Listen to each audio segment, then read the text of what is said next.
안녕하세요. 사연에 빠지다의 DJ 민영입니다. 오늘도 두 가지 사연 준비되어 있으니 재미있게 들어주시고요. 구독과 좋아요 버튼도 눌러주세요. 그럼 오늘의 사연 함께 만나볼게요. 안녕하십니까. 저는 환갑을 훌쩍 지나 어느덧 칠순을 바라보고 있는 평범한 사람입니다. 아이들 처음 태어났을 젊을 시절만 해도 이 핏덩이들 언제 다 키우나 싶은 마음뿐이었는데 어느덧 두 녀석 모두 출가시키고 제 머리에는 흰머리가 소복하게 내려앉았네요. 참 세월 가는 게 무섭습니다.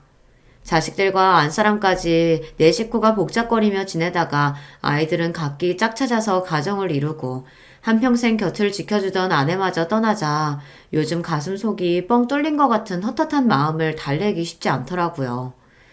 이러한 적적한 마음을 위로해준 곳이 바로 이곳 채널입니다. 저희 나이대 남자들이야 남자가 가정적인 것을 가장으로서 채통이 없다고 모자란 남자 취급하는 경우가 흔하다 보니 어디 가서 결혼해서 겪은 일들이나 가정생활에 대한 이야기 나누기가 쉽지 않더군요. 그러던 차에 결혼과 살아가는 이야기들을 진솔하게 들려주시는 여러분들의 소중한 사연을 접하게 되어 구멍이 뻥 뚫린 것 같았던 가슴을 메워주는 듯한 위로를 받게 되었습니다. 제가 직접 제 이야기를 하려고 펜을 들어보니 제 이야기 하는 게 여간 어려운 일이 아니라는 생각이 드는데요. 그럼에도 불구하고 제가 제 이야기를 하기로 마음먹은 것은 제게도 그간 켜켜이 쌓여온 나름대로의 사연이 있어서입니다. 저 역시 차마 창피한 마음에 다른 곳에는 털어놓지 못한 이야기 여기서 풀어볼까 싶어서요. 자식들 다들 제 가정 꾸리고 제 옆구리 채워주던 아내의 빈자리를 느끼게 되니 저도 모르게 불쑥 서러운 마음이 들 때가 종종 있습니다. 한 번은 다른 사람도 아니고 며느리 때문에 마음을 많이 다친 적이 있었어요. 평소 자식들보다는 아무래도 어려운 며느리와 사위에게는 더더욱 조심스러워서 할 말이 있어도 꾹 참았던 것이 제게 독이 되었나 봅니다. 나는 몰라도 우리 부모님한테 절대 소홀하게 하지 말라고 얘기했어, 안 했어? 내가 뭘 그렇게 대단한 걸 요구했다고 그거 하나를 못 지켜서 집안에 이 분란을 만들어. 여보, 잘못했어. 내가 실수했어. 아버님, 제가 잘못했어요. 한 번만 용서해 주시면 정말 다신 이런 일 없을 거예요. 제발 이 사람 좀 알려주세요. 이 사람이 아직도 정신을 못 차리고 지금 아버지한테 당신 사정 부탁하게 생겼어? 평소 말수가 적고 딸아이에 비해 무뚝뚝한 편이었던 아들 녀석이 그렇게 길길이 화를 내며 날뛰는 꼴을 제 평생 처음 봤습니다. 무슨 일이 있었길래 늙은 아비 편 들어주겠다고 저희 아들이 저렇게까지 난리를 친 건가 싶으시죠? 지금부터 제 살아온 이야기를 여러분께 풀어볼까 합니다. 저는 태어날 때부터 넉넉하지 못한 집안에 태어나 고생하면서 자라났습니다. 믿을 거라고는 오로지 제 노력으로 성실하게 하루하루를 살아내어 일군 정직한 것들로 제 삶을 차곡차곡 쌓아왔다는 것 정도였죠. 그러니 제 장인 장모님께서 하나뿐인 고명딸의 남편감이랍시고 저를 소개받으셨을 때 마음이 차지 않아 하셨던 것도 놀라운 일은 아니었습니다. 지금은 세상을 떠난 제 고운 아내는 유복한 집에서 위로 줄줄이 오빠들만 있는 집에 귀한 막내딸로 태어나 금이야 오기야 자란 아가씨였으니까요. 언감생심 제가 넘볼 수 있는 여자가 아니었으나 사람 인연이라는 게 원래 참 얄궂은 거 아니겠습니까? 접점이라고는 없을 것 같았던 저희 같은 사람도 평생의 인연으로 묶이곤 하는 게 사랑이니까요. 무엇 하나 기대할 수 없는 환경의 집안에서 자라 그래도 이를 악물고 공부한 덕분에 고학생의 신분으로나마 어렵사리 제가 원하던 대학에 입학할 수 있게 되었습니다. 아내는 저보다 한 학번 아래의 후배였어요. 저와는 다르게 집안에서 갖은 지원을 다 받으며 입학한 아내는 당연히 저보다 학교 생활도 여유롭게 할 수 있었어요. 그럼에도 불구하고 항상 부족하고 가난한 제게 맞춰주는 것을 불평불만 한번 해본 적 없던 착한 여자였습니다. 은희야, 자꾸 이런 거 싸우지 말라니까. 힘도 없는 사람이 이 무거운 걸 매번 이렇게 날라오고. 나 정말 미안해서 못 먹어, 이거. 우리 엄마가 워낙 손이 커서 이거 집에 그대로 놔둬봤자 결국은 남아서 버린다니까 그러네. 선배 부담 가질 거 하나도 없으니까 빨리 이리 와서 앉아요. 일하랴 공부하랴 빠듯한 형편에 간신히 쪽방살이 하면서 젊은 날에 제가 뭘 얼마나 잘 챙겨 먹고 다녔겠습니까? 그런 제가 안쓰러워서 항상 자기 집에서 온갖 반찬거리와 주전부리를 바리바리 싸다 저를 먹이는 아내였습니다. 두 사람 형편이 이렇게 차이가 많이 지다 보니 아내가 가져다 준 음식은 저희 집 형편으로는 꿈도 꾸기 어려운 것들이 많았어요. 심지어는 저는 생전 처음 먹어본 음식들도 적지 않았습니다. 항상 아내에게는 신세만 지는 것 같아 미안한 마음이었어요. 이 곱고 귀한 사람, 내가 하나라도 더 좋은 것 해주지는 못할 망정 오히려 짐이 되는 것 같아 미안하기도 하고 젊은 치기에 창피한 마음도 들었습니다. 하지만 그런 제 마음을 언제나 잘 헤아려주고 저를 보듬어주는 고마운 사람이었어요. 염치불구하고 감히 이런 귀한 딸과 결혼하겠다며 장인 장모님께 결혼을 허락받으려 했던 것은 제 인생에서 부린 가장 큰 욕심이었습니다. 제 주제가 그렇지 못함을 알면서도 차마 포기할 수 없을 정도로 아내가 제게 가장 소중한 사람이었으니까요. 워낙 집안 형편이 차이가 나다 보니 장인 장모님께서 처음에 저희 결혼을 완강히 반대하셨던 것도 이해하지 못할 일은 아니었습니다. 아빠, 엄마, 이 사람이 뭘 그렇게 잘못했다고 이렇게까지 냉대를 하세요. 이 사람 집안 형편 어렵다고는 해도 죽을 힘써서 자기 힘으로 좋은 학교 들어와서 성실하게 직장생활 하고 있어요. 결코 아빠, 엄마한테 이런 취급 받아야 할 사람 아니에요. 여러 번 고개를 조아렸음에도 저에 대한 태도가 누그러지지 않는 자기 부모님 때문에 결국 아내가 분통을 터뜨렸습니다. 하지만 솔직히 제가 아내 부모님이었다고 하더라도 저 같은 놈이 귀한 딸내미 곱게 잘 키워놨더니 냅다 채워가려고 하면 고운 눈으로 보기는 어려웠을 것 같습니다. 다시 한번 말하자면 그런 장인 장모님에 대한 원망스러운 마음은 없었어요. 오히려 저같이 못난 놈 때문에 사랑으로 키워주신 장인 장모님과 아내 사이가 벌어질까 노심초사했습니다. 그래서 제게 차갑게 대하시는 자기 부모님에게 저보다 더 상처받은 아내를 늘 이렇게 달랬어요. 은희야, 그러지 말라니까. 나 정말 괜찮아. 나 같은 놈 주제도 모르고 귀한 딸 욕심낸다고 문정박대 하시지 않고 그래도 얘기라도 들어주시는 것만 해도 내 입장에서 감사할 일이야. 그러니까 부모님께 마음에 없는 모진말 하지 마. 알았지? 선배가 이렇게 아무렇지 않아 하니까 내가 더 속상하잖아. 세상에 선배 같은 사람이 어디 있다고. 엄마 아빠도 정말 너무하시지. 속상한 마음에 눈물을 찍어내는 아내에게도 장인 장모님께도 죄송했지만 그럼에도 끝까지 아내를 포기할 수는 없었으니 제가 도둑놈이 맞긴 맞았던 것 같습니다. 결국 아직 저를 사회로 완전히 받아들여 주시지 않았음에도 불구하고 아내와 부부의 연을 맺게 되었습니다. 더는 부모님 허락을 기다린다고 시간만 보낼 수 없다며 단호하게 나오는 아내에게 마지못해 끌려가는 척했지만 저 역시 바람하지 않던 결혼이었으니까요. 결혼할 때 처갓집과의 관계가 다소 냉랭했던 관계로 저희는 처가 도움 없이 조촐하게 신혼살림을 시작하게 되었습니다. 저희 본가야 원체 무언가를 기대할 수 있는 형편이 아니다 보니 양가 도움이라고는 생각지도 못한 채로 저희끼리 으쌰으쌰 힘을 내 살림을 차리게 된 거죠. 모은 돈은 얼마 되지 않아 신혼집이라고 해봐야 겨우 집 모양새만 갖춘 부족하기 짝이 없는 형국이었습니다만 그럼에도 서로를 애틋하게 생각하는 마음으로 보듬으며 행복하게 지냈습니다. 지금 생각하면 어린애 소꿉장난같이 조악하기 짝이 없는 살림살이였지만 그럼에도 눈만 마주치면 뭐가 그렇게 재밌는지 까르륵 웃어주는 아내 덕에 그게 고생인지도 모르고 살았어요. 그 시절을 생각하면 지금도 저도 모르게 미소가 지어질 만큼 좋은 시절이었습니다.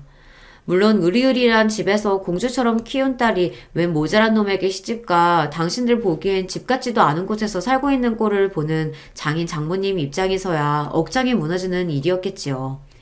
결혼 후에도 마지못해 찾아오신 저희 신혼집을 보시고 실망으로 가득하셨던 장인 장모님 얼굴을 떠올리면 지금도 참 송구스럽습니다. 제 딴에는 조금이나마 상심하셨을 마음을 풀어드리려고 애를 썼지만 그럼에도 결혼하고 몇 년간은 처갓집과의 관계가 그리 좋지만은 않았어요. 장인 장모님께서 저를 마음에 들어하지 않으셨던 것도 있지만 저도 저를 탐탁치 않게 생각하시는 어른들에게 어떻게 하면 인정받고 예쁨을 받을 수 있는지 요령이 없는 어설픈 놈이었으니까요. 그나마 저희 관계가 조금 풀어진 것은 저희의 첫 아이이자 아들인 정연이가 태어난 직후였습니다. 사위는 마음에 차지 않다 하더라도 눈에 넣어도 아프지 않을 막내딸이 낳은 외손자는 차마 사랑하지 않으실 수 없었나 봅니다. 정연이 얘가 눈이 또랑또랑한 게 우리 은이 갓 태어났을 때랑 아주 판박이야. 엄마는 무슨 누가 봐도 우리 철우씨 똑 닮았구만. 단박에 아내가 반박하는 말을 못 들은 척 하시는 장모님이셨습니다. 사실 제가 봐도 저희 아들이 저를 좀 많이 닮기는 닮았거든요. 하지만 어떻게든 사랑하는 외손자에게서 하나라도 당신 따님 닮은 구석을 찾아보시라고 하는 그 마음 이해하지 못할 것 아니었기에 그러려니 했습니다. 처갓집 가족 모임이나 외부 행사에 초대받은 것도 우리 정연이 태어난 이후였습니다. 그 전까지는 모든 처가 식구들이 다 초대받았던 것을 저만 허락받지 못했었는데 그걸 서운하게 생각한 아내까지 모임에서 쏙 빠지는 바람에 장인 장모님께서 내심 서운해하셨던 걸 모르지 않았습니다. 비록 제게 쉽지 않은 자리이고 어색하긴 했으나 제가 가야 아내도 함께 참석할 테니 이걸로 다소 서먹해진 처가 식구들과 아내의 사이가 좀 풀어지길 하고 바라기도 했어요. 하지만 와중에도 사위에 대한 아쉬움이 완전히 풀리지는 않으셨는지 종종 찬바람이 부는 장인 장모님 언사에 무안했던 적도 여러 번이었죠. 엄마 아빠 이럴 거면 차라리 부르지를 마. 사람 면전에 대고 무안 추는 것도 한두 번이지. 이럴 거면 도대체 왜 오라고 그랬어? 우리가 뭘 그렇게 서운했다고 그래. 너는 네 남편만 중하고 이제 어미애비 속 썩는 건 아무렇지도 않아? 대놓고 쌍욕만 안 했다 뿐이지. 다른 사람 뻔히 보는 데서 사람 없는 취급하는 것도 한두 번도 아니고 오죽하면 다른 사람들이 더 민망해서 눈치를 보겠냐고. 이제 우리 정연이까지 있는데 이 사람 엄마 아빠 외손자 아빠예요. 꼭 이렇게까지 해야겠어? 제가 분란의 원인이 된 것 같아 몸둘 바를 모르겠더군요. 장인어른께서 사업체를 운영하고 계셨기 때문에 회사 관련한 행사도 여럿 있었습니다. 그럴 때마다 장인어른 지인분들, 자식분들이나 사위분들 면면을 보면 참 다들 대단하긴 했어요. 그런 환경에 대해 접해본 적이 없는 제 눈에도 그게 보이는데 장인 장모님 눈에야 어떻겠습니까? 모자란 사위의 부족함이 더 여실히 드러났겠죠. 그분들 나름대로는 저하고 잘 지내보겠다고 이런 공적인 행사에도 부르신다는 걸 알고 있었습니다. 단지 그런 결심에도 불구하고 좋은 마음 먹기가 쉽지 않으셨을 터이죠. 여보, 그러지 말래도 장모님 입장에선 나 이런 자리에 불러내신 것만 해도 큰 마음 써주신 거야. 우리 처음 결혼했을 때 생각해봐. 이것만 해도 감지덕지지. 나는 싫어. 당신처럼 성실하게 열심히 사는 사람이 어디 있다고 당신이 그런 푸대접을 받아야 돼? 엄마 아빠가 당신을 그렇게 대하니까 다른 사람들까지 당신을 함부로 대해도 되는 사람처럼 예의 없이 굴잖아. 사실 아내 말이 틀리지 않기는 했습니다. 그 집안 유일한 사이라고 해서 어떻게 인맥이나 좀 쌓아볼까 하고 저희 사정을 모르는 사람들이 몇몇 다가오긴 했으나 눈에 띄게 제게 냉랭한 장인 장모님 태도를 보고 처갓집에서의 제 위신을 파악하기 어렵지 않았을 겁니다. 그리고 믿을 구석 없는 사람에게 세상이 늘 그렇듯 그런 저를 보고 태도가 냉랭해지는 사람들은 드물지 않았죠. 아마도 그게 아내 심기를 더 불편하게 만들었을 겁니다. 여보, 정말 안 갈 거야? 싫어. 거기 갔다가 또 당신 무슨 대접 받으려고. 내가 거기까지 가서 그 꼴을 봐? 안 가. 그런 비슷한 상황이 몇 번 반복되자 더는 아내도 참지 않는 바람에 저까지 처가일로 발걸음을 하기가 애매해지더라고요. 아내도 없는 공적인 자리에 저 혼자 덩그러니 나가는 것도 이상한 일이고 해서 그럴 때마다 따로 장인 장모님을 찾아뵙고 양해의 말씀을 구해야 했습니다. 장인어른 장모님, 제가 부족해서 두 분도 그렇고 은희까지 마음 불편하게 만든 것 같아 죄송합니다.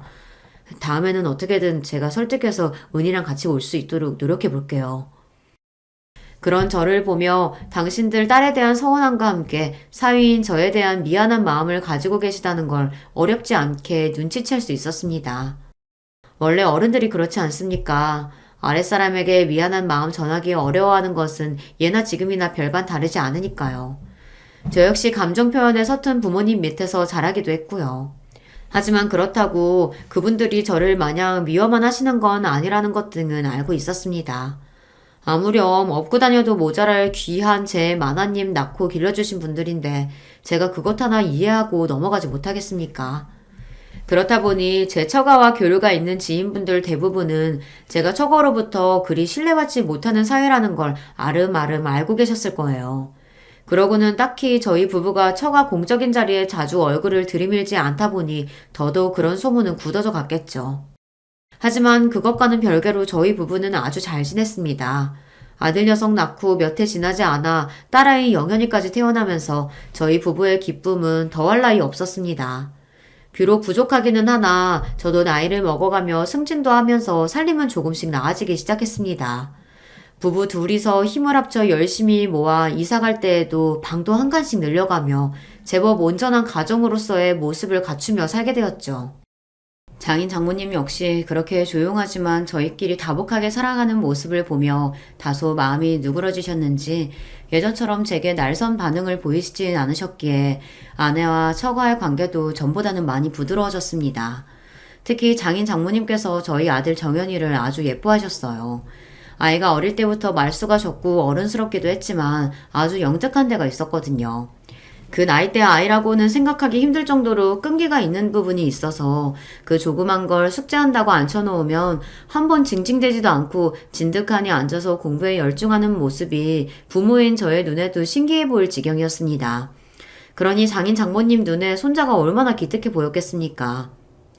아이고 우리 정연이 요 조망 많은 게 어쩜 이렇게 집중력도 좋은지 아주 커서 큰 인물이 될 거야. 그렇죠 여보?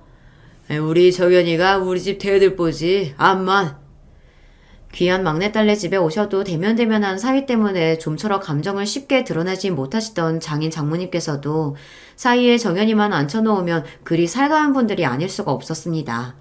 저야 원래도 기특하고 예쁜 제 아이들이지만 특히나 정연이 덕분에 어색한 장인 장모님과의 관계가 조금은 개선되는 것 같아 아이에게 고마운 마음도 있었죠. 자라면서 항상 전교 1등을 놓치지 않을 정도로 우수한 성적을 냈던 정연이는 저희 부부뿐만 아니라 장인 장모님께도 커다란 자랑거리이자 자부심이었습니다. 물론 저희 딸 영연이도 똑부러지게 자기 일 잘하고 공부도 제법 잘했지만요. 워낙 오빠가 성적이 좋다 보니 공부보다는 예체능 쪽에 관심이 더 갔더라고요. 그런 영연이 역시 저희 부부에게 정연이 못지않게 소중하고 사랑스러운 딸이었지만 아무래도 어르신들한테는 공부 잘하는 자손이 제일인 법이니까요. 손녀인 영연이도 많이 예뻐해 주셨지만 그래도 정연이를 더 믿음직스럽게 생각하시는 거를 알고 있었습니다. 그런 정연이가 답지 않게 제 외주부모님께 반항 아닌 반항을 한 적이 있었는데요. 바로 아버지인 저 때문이었습니다. 이미 저로 인해 아내와 장인 장모님 사이가 소원해진 적이 있었기 때문에 제 나름대로는 저희 아이들과 장인 장모님 사이가 저 때문에 서먹해지지 않도록 마음을 썼습니다. 아들 녀석 낳고 얼마 되지 않아 한동안 참석했던 처갓집 공식 행사에서의 일 때문에 제가 장인 장모님으로부터 크게 인정받지 못한다는 소문이 한 차례 돈 바 있었다고 말씀드리지 않았습니까? 그래서 혹여나 아이들 귀에 그런 소리가 들어가지 않을까 신경을 쓰기도 했고요. 물론 그 이후로는 별다른 일이 없었기 때문에 별일이야 있을까 싶었는데 어떻게 아이 귀에 그게 들어갔던 모양이에요.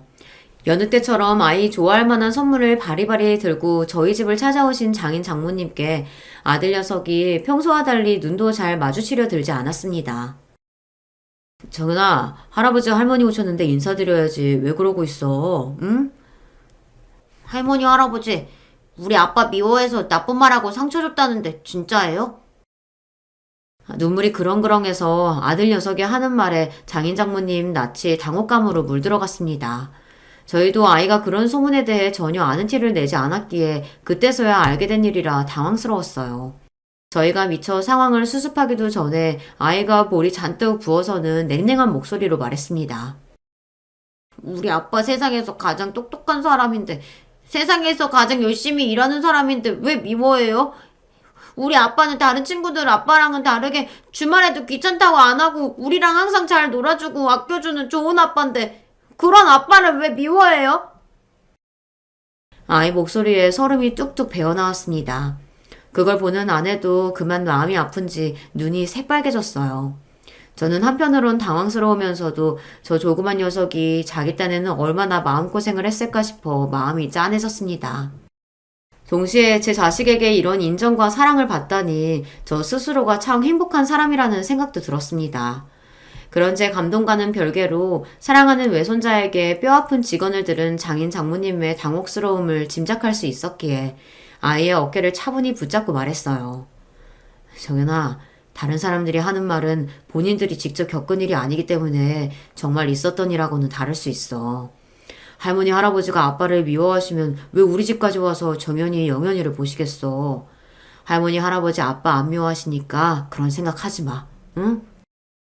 그래도 순한 아이라서 제가 이렇게 다독거리는 것만으로 더는 고집을 피우지 않고 제 외할아버지 외할머니 사이에 가서 앉는 아들 녀석이었습니다. 하지만 그렇게 아들의 오해 아닌 오해를 풀어준 이후로도 장인 장모님 표정은 밝아지지 않더라고요. 그리고 며칠 있다 아내와 함께 처가로부터 호출을 받았습니다. 아무래도 며칠 전의 일이 두 분께서도 마음이 많이 쓰이셨겠지 싶었어요. 전에 없이 의리의리하게 차려진 밥상을 받고 조금은 민망해하는 제게 장인어른께서 어렵사리 입을 떼셨습니다. 듣고 보니 정연이 말이 틀린 게 하나도 없어. 이 나이를 먹고 손자까지 봐서도 그 어린 것 하나만도 못하게 굴었으니 내 정말 자네 볼낯이 없네. 옆에서 생각이 많아 보이시던 장모님께서도 말씀하셨어요. 그래, 내가 내 자식 귀하고 아깝다는 이유로 자네한테 그간 너무 모질게 굴었네. 우리가 자네 처음 만났을 때 마음에 차지 않았던 건 맞지만 그렇다고 지금도 그렇게 생각하고 있는 건 절대로 아니야. 우리도 그동안 자네를 본 세월이 있는데 자네 같은 사람을 어떻게 계속 미워할 수 있겠나? 하지만 우리 속마음은 속마음인 거고 제대로 풀 문제들을 풀지 않아서 자네도 그렇고 우리 은희도 그렇고 그 어린 정연이까지도 마음고생을 하게 했으니 이 노인네들이 정말 면목이 없네. 두 분 마음이야 오래전부터 짐작하고 있었지만 그래도 이렇게 직접적인 표현을 해주시는 건 그때가 처음이었어요.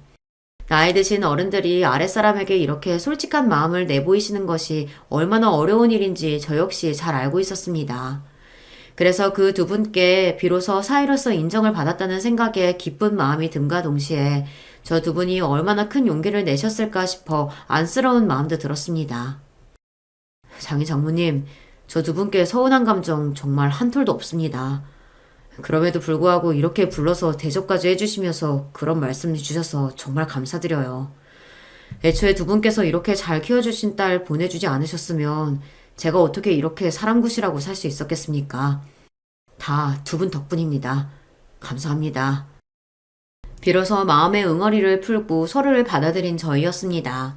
그간의 서름과 마침내 받게 된 인정에 기쁜 마음이 뒤섞여 훌쩍이는 아내의 손을 꼭 잡아주었습니다. 두 분 앞에서 부끄러운 사이가 되지 않도록 더욱 열심히 살아야겠다고 다짐했죠. 그 후로는 장인 장모님과의 관계도 다소 편안해졌습니다. 물론 그동안 대면대면하게 지내온 세월이 있었기에 단번에 마음의 벽을 완전히 허물기는 쉽지 않았으나 그럼에도 이 정도만으로도 감사한 일이라고 생각했어요. 저희 사이가 좋아지면서 장인어른께서 집안 사업에 발을 들여볼 의사가 있는지 넌지시 물어오셨지만 그 제안은 감사한 마음으로 정중히 거절했습니다. 처가 식구들은 정도의 차이는 있었지만 다들 장인어른 사업에 조금씩은 발을 담그고 있는 상태였기에 장인어른 입장에서는 저를 정말 가족으로 받아들여 주셔서 하신 말씀이었습니다. 하지만 저는 그 마음만으로 감사했지 그렇다고 처가로부터 경제적으로 의존할 생각은 없었으니까요. 저희 결혼해서 신혼살림 꾸릴 때도 그렇고 그 생각은 변함이 없었습니다. 사람이 성인이 되어 자기 힘으로 가정을 이뤘으면 어떻게든 저희끼리 힘을 합쳐 살아야 한다는 게 제 생각이기도 했고요. 물론 집안으로부터 도움을 받을 사람들을 비난할 생각은 아니고 저희 집 본가 사정이 본인 앞길은 본인이 책임져야 했다 보니 자연스럽게 그렇게 생각하게 된 것 같습니다. 처음엔 다소 서운해 보이시던 장인어른도 결국은 그런 제 의사를 존중해 주셨습니다. 오히려 부족하기는 하나 저희 능력으로 살아보겠다는 저를 대견해 해주시기도 했어요. 그건 세월이 흐를수록 더했습니다. 아무래도 집안 사업에 가족들 여럿이 엮여있다 보니 크고 작은 잡음이 끊이지 않았거든요. 당신 아들들이 차례로 한 번씩 돈 사고를 칠 때마다 적잖이 마음고생을 하셨던 장인어른이시니 이렇듯 본인 사업에 관여하지 않는 저를 나이가 먹어갈수록 더 인정해 주신 것 같기도 합니다. 그래서 이런 여러 가지 상황이 벌어지는 동안에도 저희 가족은 처갓집 상황에 크게 영향을 받지 않고 저희 나름대로 오순도순 다복하게 잘 지냈습니다. 이제는 저도 어느 정도 자리를 잡아 저희 식솔들 고생시키지 않고 하고픈 것들 하게 해줄 수 있을 정도의 능력을 갖추었고 아이들은 아픈 곳 없이 건강하게 자라며 자기들 할 일 잘 해주었습니다. 원체 타고나길 몸이 약한 편이었던 아내의 건강이 연명스러웠을 뿐 다른 걱정은 없었어요. 특히나 아들 녀석인 정연이가 성적표를 받아오는 날은 저희 부부뿐만 아니라 양가 부모님들도 기쁨을 주체하지 못하시는 날이었습니다. 중학생 이후로 의사가 되겠다는 진로를 확고하게 밝힌 아들 녀석은 더욱 공부에 박차를 가했습니다. 원래도 머리가 좋고 끈기가 있어 우수한 성적을 받아오던 아이였는데 목표의식이 뚜렷해지고 나니 공부에 대한 의욕도 더 커진 것 같았어요. 한번 공부하겠다고 책상에 자리를 붙이고 앉으면 반나절은 너끈히 진득하게 자리를 붙이고 공부하는 아들 녀석이었습니다. 저러다 건강이라도 해칠까 싶어 저나 아내가 한 번씩 일으켜 간식도 먹이고 말도 붙여가며 휴식을 취하게 해야 할 정도였어요. 딸아이 표현에 따르면 공부할 때는 우직하기가 곰 같은 아이였습니다. 그러니 장인 장모님 눈에 그런 아이가 얼마나 기특하고 예뻐 보였겠습니까? 회사 일이나 다른 자식들 문제로 속이 썩어도 저희 집에만 오시면 만면의 미소가 가득한 장인 장모님이셨어요. 자식 손자놈들 그리 많아도 믿을 건 우리 정연이 하나밖에 없다. 할아비한테는 우리 정연이가 제일이야. 그럼 친손자놈들이 우리 정연이 밥만 했으면 내가 이 속 끓일 일이 뭐가 있어? 날이 갈수록 정연이에게 마음이 기우는 두 분이셨습니다. 그런 그분들 편애에 혹시나 아이가 되바라진 마음을 가질까 걱정했던 적도 있지만 저희 아들이 그래도 그럴 녀석은 아니었어요. 제 딴에는 이제 자기도 철 좀 들었다고 속상하실 외할머니 외할아버지 마음 맞춰드리며 기분을 풀어드릴 줄도 아는 아이였습니다. 할머니 할아버지 조금만 더 기다리세요. 제가 의대 합격하고 의사 면허 따면 두 분 주치의해드릴게요. 아이고 말만 들어도 좋다. 말만 들어도 좋아. 아들 녀석은 제 입에서 나온 말을 지켰습니다. 말수가 적은 만큼 한번 자기가 내뱉은 말은 책임을 지고 지키는 아이였어요. 녀석은 우수한 성적으로 의대에 입학한 것도 모자라 학교 다니는 내내 그 공부 잘한다는 수재들이 모여있는 의제에서도 두각을 드러냈습니다. 그러고도 우리 정연이는 자만하지 않고 밤낮 없이 공부에 열중해 의사 면허 역시 무난하게 따낼 수 있었습니다. 아들이 드디어 어엿한 의사가 되었던 날 저희 부부는 물론이거니와 장인 장모님 역시 뛸 듯이 기뻐하셨어요. 아이고 내 새끼 우리 강아지 정말 장하다 장해. 두 분 얼굴에 자랑스러움이 가득했습니다. 이제는 나이가 많이 들고 노쇠하셔서 예전에 저를 반대하실 때의 도끼는 싹 빠지고 그저 손자에 대한 사랑이 가득한 얼굴을 하신 두 분이셨어요. 최근에 번갈아 사고를 치기 시작한 손자들 때문에 마음고생을 많이 하셔서 부쩍 기운이 없으셨던 두 분께서 모든 시름을 잊으신 날이기도 했습니다. 아내가 막내딸이다 보니 위에 오빠들로부터 본 친손자들은 저희 아이들보다 나이가 좀 있는 편이었습니다. 하지만 애석하게도 회사 일을 보던 손자나 넉넉한 조부모의 형편에 기대어 살던 손자나 두 분 기대를 채우기엔 부족했습니다. 두 분이 저희 아들 정연이에게 더욱 정을 붙이신 것 또한 그런 친손자들에 대한 실망감이 컸기 때문일 거예요. 평소에도 저희 아이들에 대한 애정을 숨김없이 드러내시던 장인 장모님이시다 보니 저희 아이들, 특히 정연이에게 제법 유산을 많이 물려주시는 건 예상 가능한 범위였습니다. 아내 역시 가장 아끼시던 딸 자식이다 보니 예상하지 못했던 일은 아니었고요. 하지만 사위인 저한테까지 자식들 못지않게 유산을 책정해 주셨던 건 차마 예상치 못했던 부분이었습니다. 여보, 이건 나한테 너무 과하지 않을까? 무슨 소리야. 그 양반들이 표현을 잘 못해서 그렇지 우리 오빠들보다 당신을 더 믿는다고. 그리고 당신 이거 받을 자격 충분하니까 그렇게 생각하지 마. 두 분께서 저를 마음으로 받아들여 주신 줄은 알고 있었지만 그래도 이렇게까지 마음을 써주실 줄은 몰랐기에 눈시울이 붉어졌습니다. 돈도 돈이지만 그분들께 정말 자식으로 인정받은 기분이었으니까요.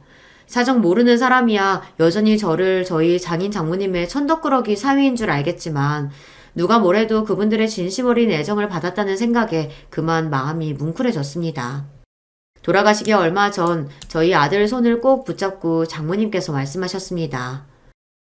내가 우리 정연이 장가 가는 거 꼭 보고 가고 싶었는데 먼정한 너희 할아비 대신해서 그것까지는 꼭 보고 가려고 했건만. 그리 아끼던 외손자였으니 녀석이 좋은 처 만나 장가 가서 아들 딸 낳고 오순도순 사는 걸 얼마나 보고 싶으셨겠어요. 아닌 게 아니라 당시 의사면허 따고 얼마 되지 않은 아들 녀석에게 선자리가 쏟아졌습니다. 원래도 의사면허 따면 제법 선자리가 많이 들어온다고 알고 있었는데 거기다 우리 아이들 외가가 만만치 않은 집안이다 보니 제법 좋은 선자리가 벌써부터 많이 들어오고 있었어요. 장인 장모님께서 돌아가시기 전에 그중 제일 좋은 집안 골라잡아 아들이 내심 일찍 장가가기를 바라셨다는 것도 알고 있었습니다. 얼른 외 증손자를 보고 싶은 욕심도 있으셨겠지만 그보다는 당신들이 생존해 계실 때 아무래도 더 좋은 혼처가 많이 들어올 거라는 걸 알고 계셔서이기도 하셨을 거예요. 하지만 아들 녀석은 의사로서 욕심이 많았습니다. 단순히 의사 면허 따서 자기 병원 개원하려는 것보다는 더 공부해서 학교에 남고 싶어 하기도 했고요. 그러고도 한동안 꽤나 결혼 생각이 없었기에 저희 부부도 슬슬 걱정이 되던 차였습니다. 아들이 대학병원 교수 임용까지 되고 나자 더더욱 저희 아들에게 눈독을 들이는 집안이 많아졌어요. 그럼에도 선이나 연애나 별다른 관심을 보이지 않는 아들이었습니다.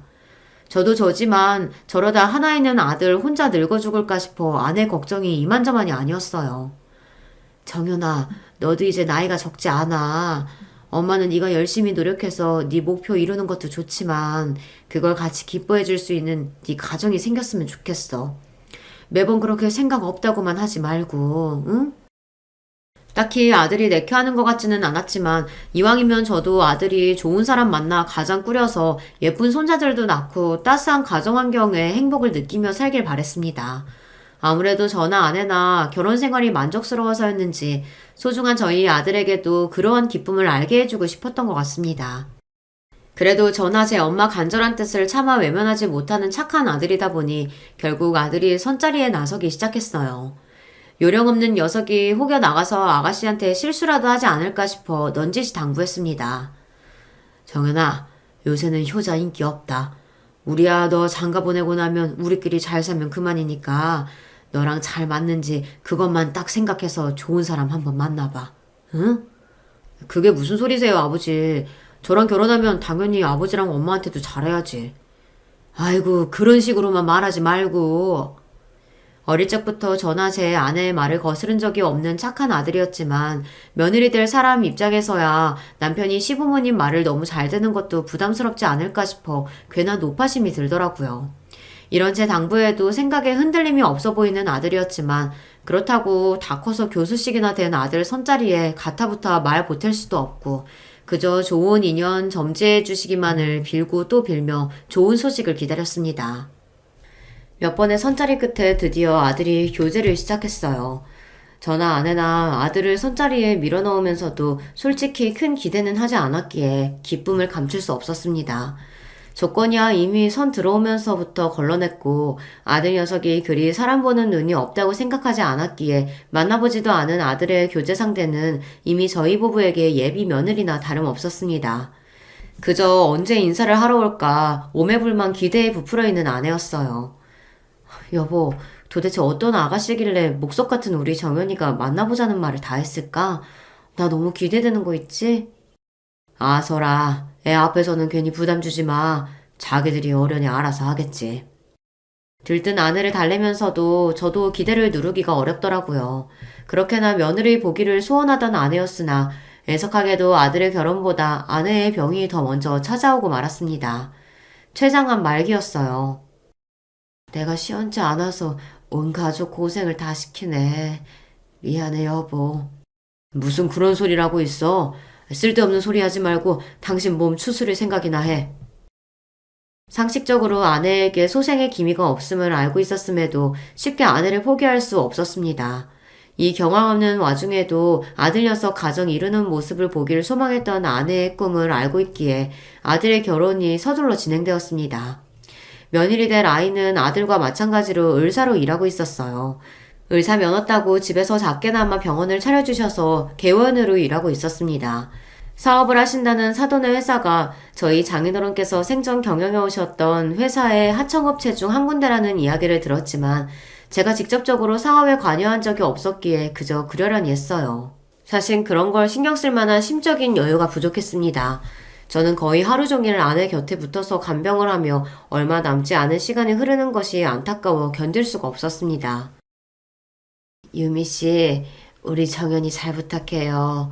내가 새 사람 맞이하면서 이것저것 챙겨줄 게 많은데 내 꼴이 지금 이래서 그러지도 못하고 참 미안하네. 아니에요. 무슨 말씀을 그렇게 하세요, 어머니. 저희들끼리 알아서 잘할 테니까 걱정하지 마시고 쾌차하세요.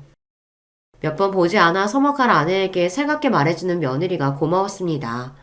와중에 아내는 병색이 완연했습니다. 이제 정말 우리에게 남은 시간이 없다는 걸 순간마다 실감했어요.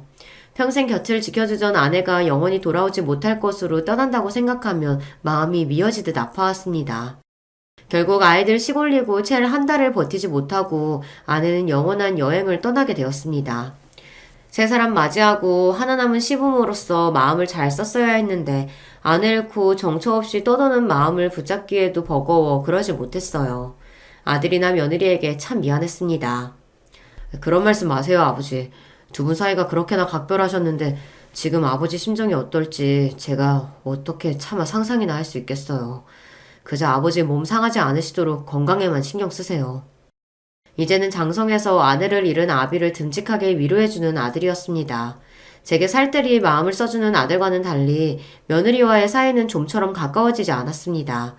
저희 집안 식구가 될 무렵 제가 워낙 정신이 나가 있어서 더 그런 게 아닌가 싶어 며느리를 대하기에 미안스러워 더 어렵게 느껴지더라고요. 사위면 성별이라도 같으니까 어떻게 좀 친해질 구석이 있을지 몰라도 남의 집 귀한 딸내미를 스스럼 없이 대하는 게 쉽지 않았습니다. 또 아들이나 며느리나 각자 생업이 있다 보니 자주 볼 일이 드물기도 했어요.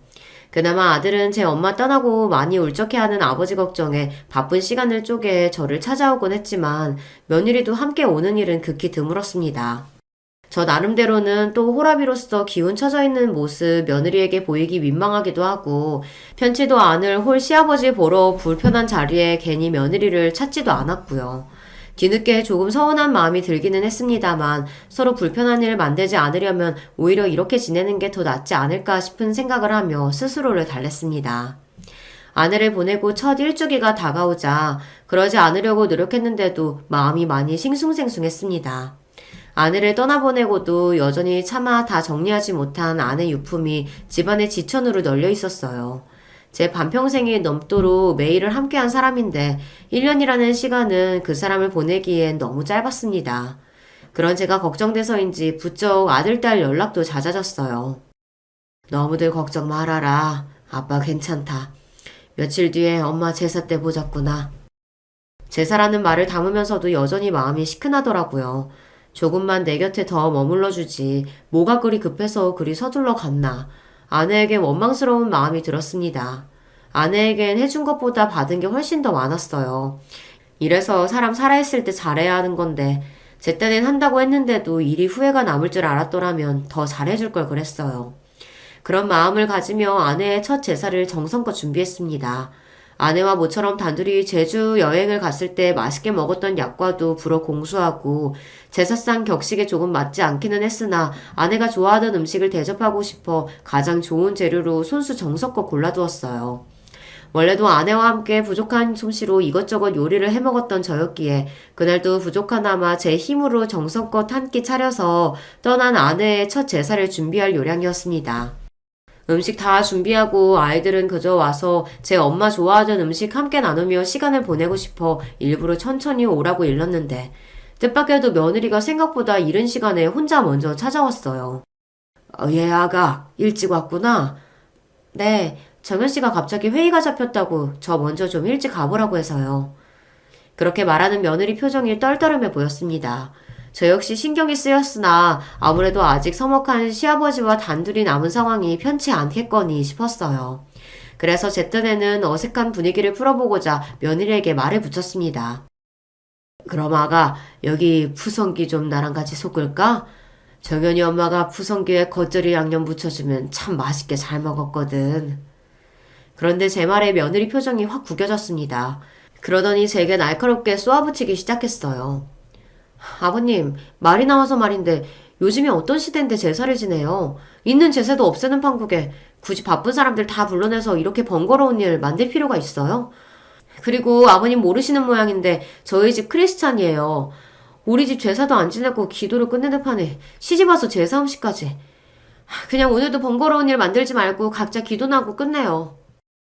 며느리랑 단둘이 남은 상황에서 이렇게 길게 말한 적이 없었는데 하는 말 한마디 한마디에 가시가 박혀 있었습니다. 생각지도 못한 며느리의 날카로운 반응에 저는 너무 당황스러웠어요. 그애에게 따로 과한 요리를 시킨 것도 아니었고 혼자 손이 놀고 있으면 민망할까봐 소일거리나 같이 하며 이야기라도 나눠보고자 했던 건데 서름에 눈물이 왈칵 나올 만큼 매몰찬 반응이었습니다. 잠시 말을 잃고 있다가 생각을 하면 할수록 화가 치밀어 오르기 시작했어요. 누가 들으면 제가 뻔질나게 며느리를 불러 올리기라도 했다는 듯 말하는데 애초에 제가 먼저 며느리를 호출한 적도 단 한 번 없었습니다. 오늘도 아들 녀석이 제 걱정에 며느리를 먼저 보낸 모양인데 제가 원한 상황도 아니었고요. 게다가 그날은 아내의 첫 제삿날 아닙니까? 제가 장남이 아니기에 저희 본가 제사도 제가 가져오지 않았고 장인 장모님 제사도 처가 쪽에서 지내고 있었고요.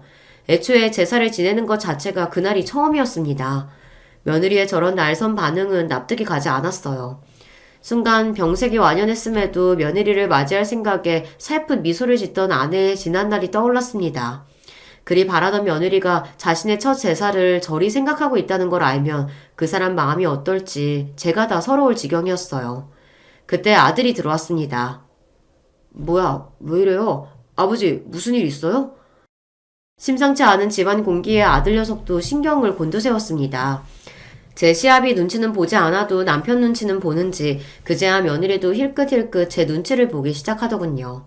저는 굳은 표정으로 아들에게 말했습니다. 네 처가 번거로운 제사 같은 일은 만들지 말자고 하더구나. 교회 다녀서 제사 지낼 수 없다고 하는데 너는 알고 있었니?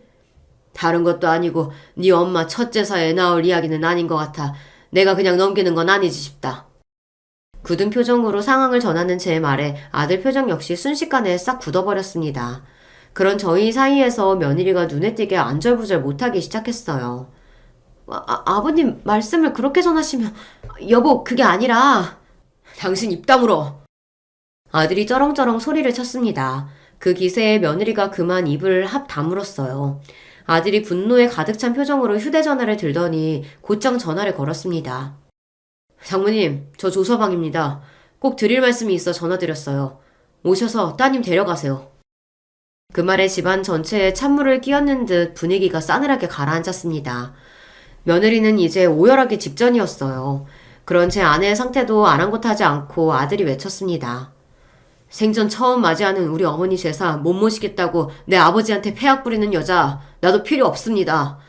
장인어른 사업 때문에 도움받을 일 있을 때만 살살 제 눈치 보면서 정작 내 부모 이렇게 홀대하는데 내가 뭘 믿고 따님이랑 평생을 함께합니까? 와서 당장 따님 데려가세요. 여보, 내가 잘못했어. 내가 그러려고 그런 게 아니고. 아니긴 뭐가 아니야. 그나마 결혼 전에 우리 엄마는 외할아버지 회사 때문에 눈치 보는 신용이라도 하더니 이제 엄마 돌아가시고 없으니까 우리 아버지는 끈떨어진 연인 줄 알았어? 내가 당신한테 많은 거 바랬어? 내 아버지한테 대단한 효도하라고 했냐고 내가. 그저 어머니 가시고 다치신 마음 더 상처받지 않도록 조심해달라는 그거 하나 못 지켜서 이 사달을 만들어? 화가 머리끝까지 치밀어 올라 폭발한 아들이었습니다. 그런 아들을 보니 이제 제가 두려울 지경이었어요. 저러다 정말 무슨 사달을 내도 크게 내겠다 싶어 일단 아들을 진정시키려고 했습니다. 정연아, 일단 진정 좀 해라. 내가 괜히 긁어 부스럼 만든 것 같구나. 무슨 말씀이세요, 아버지? 누가 들어도 저 사람이 잘못했는데. 이제 믿을 건 저뿐이다 싶었는지 아까와의 태도와는 정반대의 모습으로 며느리가 제게 매달리기 시작했습니다. 아버님 잘못했어요. 제가 다시는 안 그럴게요. 잘못했으니까 저 쫓아내지 마세요. 네? 이 사람이 지금 잘못은 당신이 해놓고 왜 수습은 아버지한테 시키려 들어? 그렇게 한참을 실랑이를 벌였습니다. 당장의 며느리를 내쫓을 기세인 아들을 달래느라 저도 혼이 쏙 빠졌어요. 엎친 데 덮친 격으로 갑작스러운 아들의 통보에 혼비백산한 사부인까지 달려오시면서 더욱 정신이 없었습니다. 사돈어른 죄송합니다. 저희가 자식을 잘못 키웠습니다. 제가 다리 뭉둥이를 분질러서라도 제대로 가르쳐 놓을 테니 제발 노여움 푸시고 한 번만 가엽게 여겨주세요. 부탁드립니다, 사돈어른. 아이고, 일어나세요, 사부인. 자식 일에 눈이 뒤집힌 어머니가 제게 엎드려 읍소하는데 그걸 말리는 것도 보통 일이 아니었습니다. 당장에 며느리 소박 놓겠다며 윽박지르는 아들 때문에 엉엉 울고 비는 며느리나 제발 딸 자식 한번 봐달라며 제게 비는 사부인이나 혼란의 연속이었습니다. 결국 아들이 둘을 싹 걷어 나가면서 비로소 침묵이 찾아왔어요. 그러고도 나중에 사돈어른까지 정식으로 찾아와 온 식구가 제 앞에 머리를 조아리며 사죄를 하였습니다. 정말 죄송합니다, 사돈어른. 저희 집이 교회를 다니긴 해도 그리 독실한 편은 아니라 그 핑계를 댄 건 아니었는데 하나에는 딸 자식이라고 저희가 너무 오냐오냐 했습니다. 부족한 만큼 더 혹독하게 가르칠 테니 부디 자비를 베푸시어 한 번만 용서해 주시길 부탁드릴게요. 정말 죄송합니다, 사돈어른. 제 부모와 남편 앞에서 어찌나 기가 팍 죽었는지 고개를 들지 못하는 며느리를 보니 좀 안쓰럽더군요. 한편으로는 내가 너무 심했나 싶으면서도 저한테 그런 거면 모를까 제 아내와만큼은 그런 대접을 받게 할 수 없었기에 일어나야 할 일이 일어난 것뿐이라고 생각하기로 했습니다. 그런 일이 있었으니 며느리에게 활짝 마음을 열 수는 없었으나 그래도 이 일 때문에 아들 내외 갈라서게 할 마음까지는 없었으므로 이 정도로 한 번은 넘어가기로 했습니다. 제가 굳이 보태지 않아도 마음고생을 어지간히 한 모양인지 얼굴이 말이 하는 며느리 꼴이 애잔하기도 했고요. 한번 아들 녀석이 제대로 휘어잡아서인지 그 후로는 저나 저희 식구들 앞에서 꼼짝을 못하는 며느리이니 같은 실수를 반복하지는 않겠지 하고 있습니다. 아들 녀석에게는 너무 며느리 잡지 말라고 효자 남편은 자랑 아니다 타이르긴 했으나 돌아온 녀석 반응은 단호했습니다. 전 한치의 후회도 없어요, 아버지. 같은 일 생기면 그 사람한테 더는 기회 없다고 엎어놓았으니까 저랑 갈라서기 싫으면 알아서 하겠죠. 내 아들이지만 좀 너무하다 싶으면서도 그래도 저 효자 아들 아니었으면 아내에게 미안한 마음을 어찌다 풀었을까 싶어 내심 고맙기도 합니다. 저는 몰라도 제 아내는 그럴 자격이 있으니까요. 그 이후로는 별 잡음 없이 잘 지내고 있습니다. 집안에 사람 하나 들이는 게 참 쉬운 일이 아니구나 하는 걸 실감하게 된 일이죠. 오늘 제 이야기는 여기까지입니다. 두서없는 이야기 마지막까지 함께 해주셔서 정말 감사드립니다. 안녕하세요. 이 채널 덕분에 유튜브에 꼬박꼬박 접속을 하는 중년 남자입니다. 처음에는 별 생각 없이 하나씩 틀어놓기 시작했던 게 사연이었는데 자꾸 듣다 보니까 재미가 있어서 중독성이 생기더라고요. 특히 코로나가 저희 동네의 기승이었던 시기 이 채널을 의지해서 무료하지 않게 실내 칩거 생활을 보낼 수 있었네요. 저에게는 별로 말을 재미있게 하는 재주도 없고 글을 잘 쓰는 재주는 더욱 없지만 그래도 제 이야기를 사연으로 남겨보고 싶어서 신청을 하게 되었어요. 여러분도 혹시 살면서 저처럼 이런 생각 자주 하시나요? 저는 와, 이 세상에 평범한 사람이 잘 없구나 이런 생각을 참 자주 한답니다. 정말 특이하고 독특한 사람이 알게 모르게 아주 은근히 많은 것 같아요. 그래서 누군가의 눈에는 제가 그런 인물로 비출 수 있다는 생각도 가끔씩은 해보고 있고요. 그래도 요즘 이런 생각을 덜하고 사는 편이에요. 예전에는 더 자주 했었죠. 왜냐하면 제 주변에 진짜로 특이하고 독특한 사람이 있었기 때문입니다. 그런 황당한 인연을 만나기 전에 제 인생은 제법 무탈하다면 무탈하게 흘러간 편이었어요. 저는 위로 나이 차이가 무척 많이 나는 형이 있고 아래로는 여동생이 하나 있습니다. 나이 차이가 많이 나다 보니까 형이라기보다는 어렸을 적에 왠지 삼촌 같은 느낌을 받았었고 집에 부모님 말고 또 한 명의 어른이 있는 것 같다는 느낌도 있었네요. 그런데 저의 형이 나이가 들어서도 결혼은 안 했어요. 주변에서 장가를 가라고 성화를 부려도 꿈쩍을 안 했습니다. 어디 하자라도 있나 싶어서 부모님께서 눈을 부릅뜨셨지만 그런 건 찾아내지 못하셨고 단순히 저희 형이 별종인 것으로 치부가 되었지요. 원래는 형에 대한 주변의 평가가 결혼을 안 한 사람이었는데 시간이 지나자 못한 사람으로 위치가 바뀌었고 거기서 더 시간이 지나자 안 하는 것인지 못하는 것인지 알 수 없는 사람으로 된 것 같습니다. 도중에 국제결혼 얘기까지 사실 동네 분들의 추천 때문에 흘러나왔었는데 형이 거품 물고 결사반대를 해서 끝내 흐지부지 되었어요. 아, 그리고 제 여동생은 어렸을 적에 원인불명으로 많이 아팠습니다. 엄청 아파서 온 가족이 매달렸다가 시간이 좀 지나서는 괜찮아졌다가 또다시 아팠다가 그런 과정을 많이 반복했던 아이였어요. 그 시기를 회상하면 부모님께서 두고두고 가슴 아파하셨죠. 특히 아버지께서 말입니다. 우리 막내 딸내미가 아장아장 잘 걷지도 못하고 말도 잘 못하고 그러고 있을 때에 나까지 일하다가 크게 다쳐서 그때가 정말 내 인생에서 말도 못하게 속상한 순간이었지. 치료를 받아도 차도가 없고 집에서 요양을 아무리 해봐도 몸이 나아지지를 않아서 결국 서울로 올라갔던 때에 우리 딸내미 녀석이 어찌나 눈에 밟히고 아비로서 미안하던지. 아이고, 당신도 그 소리요? 그때는 정말 당신도 잘못되는 줄 알았고 우리 막내한테도 뭔가 큰 문제가 있는 줄 알았기 때문에 하늘이 노래졌었지만 이제는 다 지나간 일. 당신이 이날 이때까지 멀쩡하게 살아있고 우리 막내딸 또한 그러하니 훌훌 털고 제발 좀 없던 일로 하십시다. 이러다가 관짝에 못질할 때까지도 그때 너무 속상하고 힘들었지 이렇게 떠들겠네. 그래가지고 어디 관짝 위로 흙이나 덮겠어요? 아, 글쎄 나는 화장을 내서 납골당에 들어눕고 싶다니까 왜 자꾸 나를 땅에다가 묻어버리려고 해? 이래서 내가 당신보다 일찍 못 죽는 거야. 내가 먼저 죽으면 내 말 무시하고 땅 파서 관짝을 묻어버리겠지. 아휴, 아무튼 그때는 참 이루 말할 수 없이 속상했고 우리 막내 딸내미한테 미안했고 그리고 또 우리 대들보 장남에게 고마웠지. 장가를 안 든 것 빼고는 대한민국 1등 효자야. 장가를 안 든 게 얼마나 커다란 흠인데 그거를 그렇게 억지로 빼가지고 대한민국에서 1등 효자로 만들어요? 나 원찬 기도 안 차겠네. 아, 이때까지도 맏며느리감을 안 데려온 괘씸한 장남이기는 하지만 우리 부부가 의지하고 기대고 덕분에 버텼다고 말을 건넬 수 있는 사람은 장남밖에 없기는 하지. 우리가 장남 하나는 잘 낳았슈. 거기서 이렇게 더 든든할 수가 없으니. 저희 아버지께서는 제 여동생이 태어나고 두 돌을 맞이했던 때였나 그 시기에 크게 다치셔서 그 후로 무려 5년 가까이나 일을 아무것도 못하셨어요. 여동생도 아파서 골골거리기 시작한 아이였는데 아버지까지 부상 중에 계셨으니 집이 많이 힘들었습니다. 그때 활약한 사람이 형이었어요. 그때부터 거의 가장 같은 역할을 맡아왔고요. 그래서 부모님께서는 겉으로는 항상 장남이 노총각이어서 창피하고 부끄럽다고 하시면서도 속으로는 많이 의지를 하십니다. 든든한 장남과 애틋한 막내, 뭔가 한 명이 빠진 것 같죠? 예, 제가 빠졌습니다. 첫째는 첫 번째이고 막내는 막내인데 둘째는 이름 따라서 뭐든 두 번째라는 표현이 있더라고요.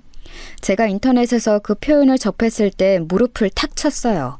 누가 제 입장을 그대로 적어놓은 것만 같았습니다. 저는 존재감이 이도저도 아닌 자식이었던 것 같아요. 자기 몫이나 그저 잘 해내고 형 말에 거역 안 하고 동생만 잘 돌보면 충분한 자식이었죠. 저는 유약하고 소심해서 학교 생활에 어려움을 겪은 여동생을 보필하는 호위기사처럼 그렇게 지냈었어요. 부모님의 신신당부가 있었기에 여동생을 지키는 오빠로 살아왔죠. 인정받는 첫째와 사랑받는 아내, 그 사이에 애매한 저는 성인이 되고 나이가 더 먹어도 그 위치를 벗어나지 못했습니다. 그러다가 제가 소위 초대박을 터뜨리게 되었어요. 길고 짧은 건 대봐야 안다고 하던가요? 설마 제가 나이 먹어서 결혼 자리 하나를 끝내주게 찾아갈 줄은 저도 몰랐습니다. 저는 아내를 소개로 만나게 되었어요. 작정하고서 만난 건 절대로 아니었고요. 그냥 지인 모임이었습니다. 아내는 저보다 4살 연상의 여자였으며 미국에서 살다가 한국에 들어왔다고 그랬어요. 철없었을 때 그저 치기 어린 마음으로 일찍 결혼했다가 어쩌다 보니 부부가 서로 안 맞아서 이혼을 하게 되었네요. 중학생인 아들은 미국에서 전 남편이 키우고 있고요. 그런데 전 남편이 작년에 재혼을 했어요. 아무렇지 않은 줄 알았는데 재혼 소식을 들은 이후로 시간이 지날수록 제 마음이 공허해지고 자꾸만 슬픔 속에 가라앉네요. 기분 전환이라도 될까 싶어서 낯선 모임에 참여하고 싶었어요. 차분한 말투만 보자면 전혀 그런 이야기를 하는 것 같지가 않았어요. 저는 홀린 듯이 아내를 쳐다봤다가 말의 내용을 곱씹어 보고 나서야 아, 그랬구나 싶었습니다. 어딘가 분위기가 착 가라앉아 있는 사람이라고 느꼈었는데 이혼이라든지 아이를 전 남편이 키우는 것이라든지 이런 때문에 울적한 게 틀림없었어요. 다 이유가 있었던 것이지요. 중학생 아들이 있는 이혼녀였지만 저는 아내에게 향하는 제 눈길을 멈출 수가 없었습니다. 고상한 미인이 제 취향이라는 것을 아내를 보고서야 저는 처음 깨달았었네요. 저의 시선을 눈치챈 아내 또한 언제부턴가 모임에서 저를 보며 미소를 지어주기 시작했고 그렇게 연애가 시작되었습니다. 아내가 엄청난 부잣집의 막내딸이라는 것을 알게 된 건 사귀고 난 이후였지요. 저에게 누군가 속물이라고 손가락질을 한다면 할 말 없지만 솔직하게 심정을 털어놓아 보자면 부담스럽기보다는 좋았습니다. 꽤 사는 집 딸처럼 처음부터 보였는데 상상 이상으로 배경이 좋아서 너무 행복했어요. 또한 아내가 제 배경을 신경 안 쓰는 사람이라서 더더욱 행복했고요. 정엽 씨, 나는 상대의 재산이나 학벌이나 인맥이나 이런 걸 보면서 사랑하고 싶지 않아요. 상대가 나와 잘 맞는 사람인지 딱 이것 하나만 보고 사랑하고 싶어요. 내 인생에서 2번의 실패를 겪고 싶지는 않거든요. 아내가 그렇게 말해주었을 때 만세 삼창이라도 하고 싶었어요. 저는 아내를 공주님 모시듯 극진하게 대해주었고 결국은 결혼까지 꼴이 날 수 있었습니다. 의외이자 놀라웠던 것은 처가의 태도였어요. 저를 무척 반겨주었거든요. 우리 세연이가 이렇게 자기 힘으로 인연을 새로 찾아오다니. 우리 기특한 막내가 결혼하고 싶다는데 당연히 들어줘야지. 내가 찬성하고 반대하고 자시고 의견을 얹을 것도 없어. 우리 막내딸 세연이가 결혼하고 싶다 하면 무조건 하는 거야. 이봐 자네, 앞으로 내 딸을 잘 부탁하네. 우리 막내 세연이 겉으로는 제법 강인해 보여도 속은 여린 아이야. 상처도 많고 서툴면도 많으니까 앞으로 자네가 든든하게 받쳐주는 기둥이 되어준다면 바랄 게 없어. 박서방이라고 바로 불러도 되지? 내가 저번에 봤을 때도 참 인상이 좋아 보여서 둘이 얼른 결실을 맺었으면 좋겠다고 생각을 했었는데 이렇게 좋은 소식을 듣게 되다니 너무 반가워. 사위사랑은 장무라는 말처럼 내가 앞으로 우리 박서방한테 신경 많이 써주고 잘할 테니까 아무 걱정하지 말어. 아니지. 나라는 존재가 우리 박서방한테 부담이 될 수도 있으니까 한 발짝 멀리 떨어져서 응원만 해주는 것도 좋겠어. 우리 박서방 생각은 어때? 결혼하고 싶다고 인사를 드리러 갔을 때 장인어른과 장모님 모두 저를 너무 환대해 주셔서 제정신이 쏙 빠질 정도였습니다. 처가는 무려 한남동에 위치한 단독주택이었는데 가히 대저택이라고 칭해도 될 법했습니다. 당시에는 이제 성북동과 연희동 쪽의 전통적인 회장님 댁 동네에 이어서 한남동이 각광을 크게 받기 시작하던 때였죠. 유명 연예인들도 앞다퉈서 한남동으로 거주지를 옮기고 있었고요. 그런 좋은 부촌에서도 대저택을 소유한 엄청난 처가에 와서 제가 환대를 받고 있다는 것이 이게 꿈인가 생시인가 싶었습니다. 아내를 만나고 나서부터는 비현실적인 순간들의 연속이었으나 결혼 인사를 드리러 갔던 그날처럼 꿈을 꾸는 것 마냥 실감이 안 났던 순간은 처음이었네요. 밥이 코로 들어가는지 입으로 들어가는지도 몰랐어요. 어마어마한 집을 구경해볼 엄두도 못 냈고요. 그저 제가 이런 부잣집의 막내딸과의 결혼을 흔쾌히 허락받았다는 엄청난 일을 해냈다는 생각에 압도당해서 아무것도 못했습니다. 간신히 예의만 차려서 인사를 하고 나올 수 있었네요. 제 자취방에 오고 나서야 정신이 들었고 얼른 집에다 이 소식을 알렸습니다. 그러자 제 연락을 기다리고 있던 가족들이 다 뒤집어졌죠. 무탈하게 허락을 받아냈다고? 이야, 세상에. 우리 집안에도 이런 경사가 일어나는구나. 이게 말이 되는 일인가 싶다. 내가 죽기 전에 이런 일을 다 겪네. 내 아들이 그런 어마어마한 집안의 사위가 되다니. 아우, 정여봐, 네가 해냈구나. 장하다, 우리 아들. 이제 와서 하는 소리지만 내가 너 낳을 때의 느낌이 마치 복되지는 않는 것 같았단다. 혹시나 거기 양친께서 너를 갑자기 반대하시는 일이 벌어지면 어쩌나 싶었는데 이렇게 상황이 다 매끄럽게 흘러가다니. 복받았다. 너도 복받았고 우리 집안도 복받았다. 내가 아니라 내 남동생이 우리 집안을 일으키네. 이 자식, 멋지다. 너한테 이렇게 엄청난 결혼복을 물어주려고 내가 결혼을 안 했나 보다. 내 몫까지 네가 끝내주게 살아봐라. 아버지, 어머니, 형이 차례로 흥분한 채 감상을 쏟아냈는데 한 사람만은 조용했습니다. 제 여동생 말이에요. 제가 결혼한다는 게 싫은 건지 서운한 건지 왜 반응이 없을까 싶어서 기분이 이상했던 저는 이튿날 여동생에게 따로 연락을 했습니다. 그랬더니 머뭇거리다가 저에게 이런 말을 해주더라고요. 오빠, 좋은 분위기에 내가 찬물을 끼얹는 것 같아서 이런 거 안 물어보려고 했는데 보통 부부가 이혼을 하면 아이는 엄마 쪽이 키우지 않아? 그런데 오빠하고 결혼한다는 그분은 독특한 경우인 것 같아서 좀 이상하네. 아, 그게 마음에 걸렸구나. 진짜 물어보지 그랬어. 그럼 내가 알려줬을 텐데. 세연 씨는 한국 생활이 너무 그리워서 귀국을 하고 싶었는데 아이는 반대로 미국에서 계속 살고 싶어 했대. 그래서 어쩔 수 없이 그렇게 된 거야. 그렇다고 해도 어린 아들을 두고 엄마 쪽의 양육권을 포기한 게 조금 낯선 그림인 것 같아. 그리고 오빠, 세상에 이유 없는 호의는 없다고 하잖아. 그런데 너무나도 오빠에게 호의적인 그 집안분들이 나는 또 마음에 걸려. 아무리 재혼이라도 그렇지 아직 나이가 젊은 막내딸의 결혼 문제를 이렇게 그냥 넘겨버린다고? 오빠가 기울어도 너무 많이 조건이 기우는 결혼인데 그런 집안을 만날 확률이 얼마나 될까? 그게 무슨 소리야, 정선아? 네가 지금 무슨 생각을 하고 있길래 그래? 혹시 그 집안에 무슨 꿍꿍이라든지 오빠가 모르는 숨겨진 비밀이 있다든지 뭐 그런 게 아닐까? 그럴 확률이 더 높지 않을까? 아무리 조건이나 대가도 없이 오빠를 잘 알지도 못하면서 돌꼭 사위를 맞이하겠다면서 쌍수 들고 환영한다는 게 솔직히 암만 해도 믿기지가 않아. 보통 부잣집도 아니면서 이렇게 허술한 사람들이라는 건 말이 안 돼. 오빠는 무슨 의심 같은 거 전혀 안 들어? 여동생은 그때 분명히 걱정이 가득한 목소리를 내고 있었어요. 제 걱정을 하는 거였지요. 하지만 저는 그만 울컥 화가 나고 말았습니다. 제 평생을 저보다 여동생을 위하며 살아왔다고 자부할 수 있는 저였어요. 그만큼 여동생을 위하는 오빠로서 떳떳했기 때문에 그런 저와는 달리 저를 별로 위하는 것 같지 않은 여동생의 태도가 큰 서운함을 느꼈던 거예요. 야, 박정선. 네가 정말로 나를 실망시키는구나.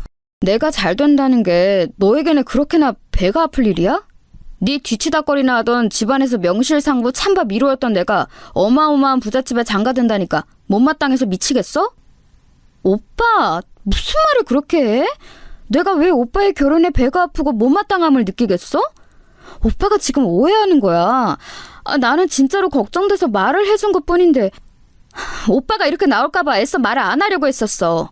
하지만 걱정이 되니까 말을 꺼낼 수밖에 없었던 내 마음을 오빠는 왜 그런 식으로 안 좋게 봐? 내가 그 정도밖에 안 되는 사람으로 보이는 거야? 내가 부잣집 막내 사위로 낙점되었다는 사실이, 엄청난 행운의 주인공이 되었다는 사실이 네 눈을 멀게 하고 판단력을 흐리게 만든 것 같다. 나를 축하해주고 내 앞길을 축복해주지는 못할 망정 말도 안 되는 가설이나 내세우면서 내 마음을 복잡하게 만들고 있잖아. 그러고도 네가 내 동생이야?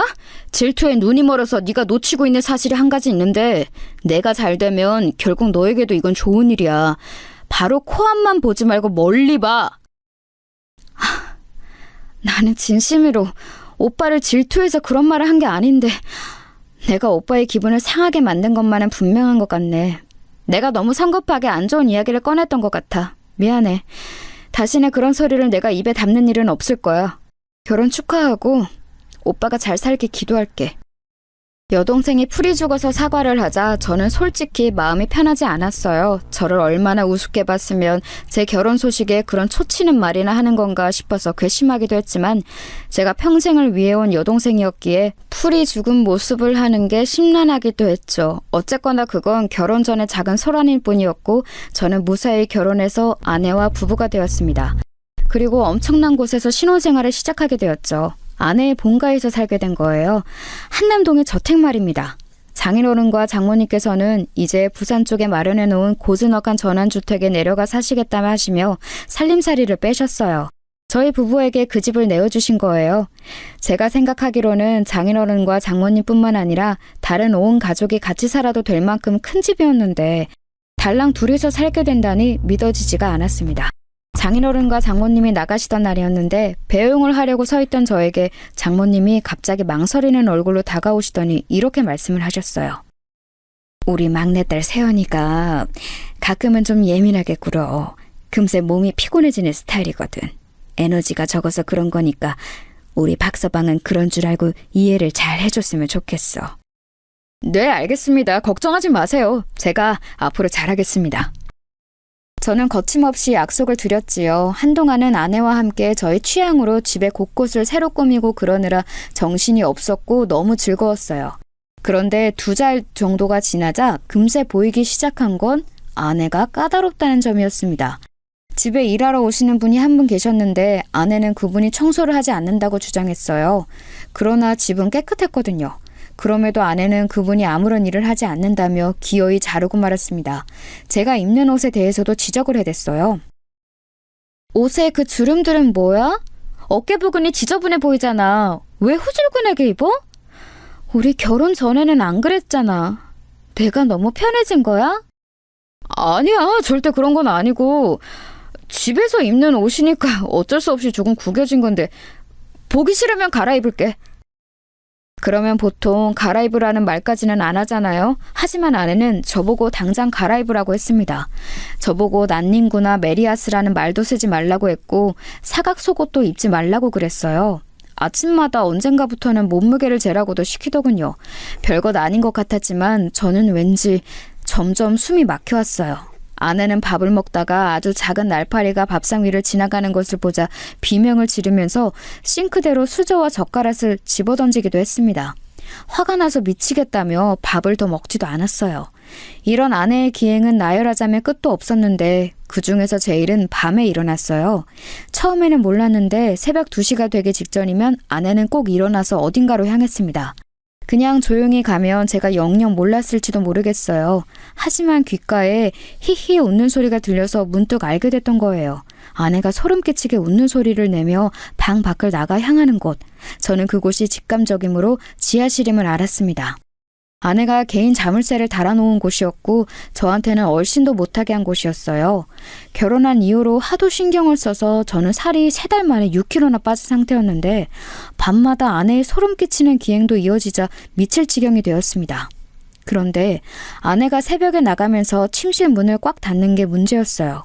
그 문은 오래되고 살짝 문제가 있어서 꽉 닫혀있는 상태에서 열면 소리가 크게 났거든요.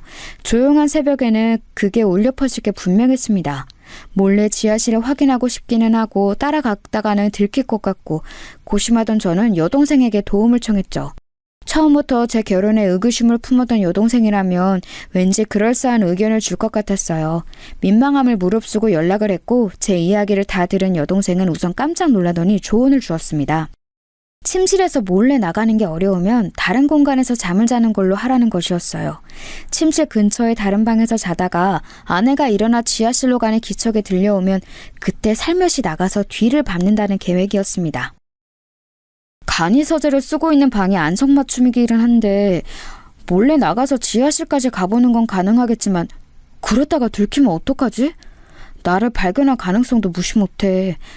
그때는 그냥 자다가 목이 말라서 나왔다고 할까? 그런 식으로 아무렇지 않게 둘러대면 되지. 자다가 깨서 침실로 가봤는데 당신이 침대에 없길래 대체 어디 갔나 싶어서 찾아다닌 거라고 둘러대. 그 핑계라면 자연스러워서 의심을 안 받을 것 같아. 고맙다 정선아. 내 와이프가 제발 그 지하실에서 아무것도 안 하고 있기를 바란다. 그냥 혼자 새벽에 거기서 만화를 그린다든지 숨겨놓은 비싼 간식을 먹는다든지 그런 거였으면 좋겠어. 저는 간절하게 희망했습니다. 정말 만약에 아내가 이상한 짓이라도 그곳에서 하고 있는 것이라면 그걸 알게 된 이후에 제가 어떻게 반응하고 행동해야 할지 조금도 알지 못했기 때문입니다.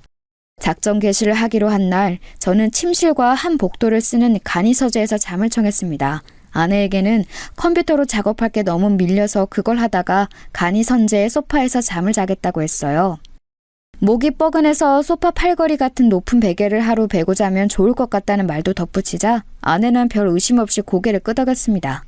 제가 작정하고 천연덕스럽게 말을 잘한 효과였죠. 저는 컴퓨터 타자를 오래 두드리며 작업하는 척을 하다가 이내 소파에서 잠이 든 척을 시작했습니다. 시간을 보니 새벽 1시 정도였죠. 혹시 잠에 들면 어떡하나 싶어서 제 스스로에게 잠들면 안 된다고 타일렀는데 긴장이 돼서 그런지 정신이 아주 또렷했습니다. 그리고 예민해진 저의 감각에 미세한 소리가 잡혔습니다.